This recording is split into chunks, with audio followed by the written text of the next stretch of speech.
ఇక్కడ రైతుల కోసం కట్టించినాం. ఇక్కడ ఉండే ఎమ్మెల్యే కోసం కట్టలే, ఎమ్మెల్యే ఉన్నాడని తరలించలే.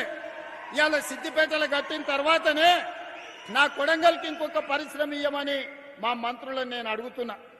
నేను వివక్ష చూపియను, వివక్ష అని చెప్తున్నారు తప్పు. ఒకవేళ వివక్ష గురించి చర్చించాల్సి వస్తే 2014 నుంచి 2024 వరకు మీరు కొడంగల్కి ఎన్ని నిధులు ఇచ్చిండ్రు, ఈ 24 నెలల నేనెన్ని ఈ ప్రాంతానికి నిధులు ఇచ్చినో మొత్తం లెక్క తీద్దాం. వివక్ష మా ఇంట వంట లేదు. మిమ్మల్ని చూసి ప్రజల్ని అంచనా వేయం. ప్రజలతో మాకు ప్రత్యక్ష సంబంధం ఉంది. పేదల పట్ల మాకు ప్రేమ ఉంది, పేదల పట్ల అభిమానం ఉంది. ఆ పేదల కోసం పనిచేస్తాం తప్ప రాజకీయ నాయకుల కోసం పనిచేయం. మీరు అట్లా చేసిండ్రు కాబట్టి మేము కూడా అట్లనే ఉంటామని అనుకుంటే అట్లాంటి ఆలోచనలని దూరం పెట్టమని చెప్పి నేను విజ్ఞప్తి చేస్తున్న ఈ శాసనసభ్యుడికి. రాజకీయాలు ఎన్నికలు వస్తే ఓకే, ఎన్నికలు పోటీ పడదాం. ఎవరేందో ప్రజలు తీర్పిస్తారు. నువ్వు చెప్పేది నువ్వు చెప్తావు, నేను చెప్పేది నేను చెప్తా. చివరికి ప్రజలు తీర్పిస్తారు.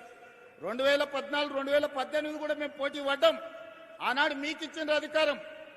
2023లో మీరు మేము పోటీ పడ్డాం, కానీ అధికారం మాకిచ్చిండ్రు.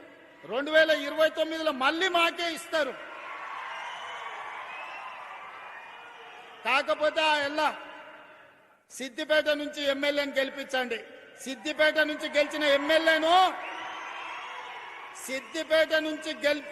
ఎమ్మెల్యేను మా పెద్దలు దామోదర్ రాజనరసింహ గారు, మా వివేక్ వెంకటస్వామి గారు మంత్రిని చేయించే బాధ్యత వాళ్ళిద్దరు తీసుకుంటారు.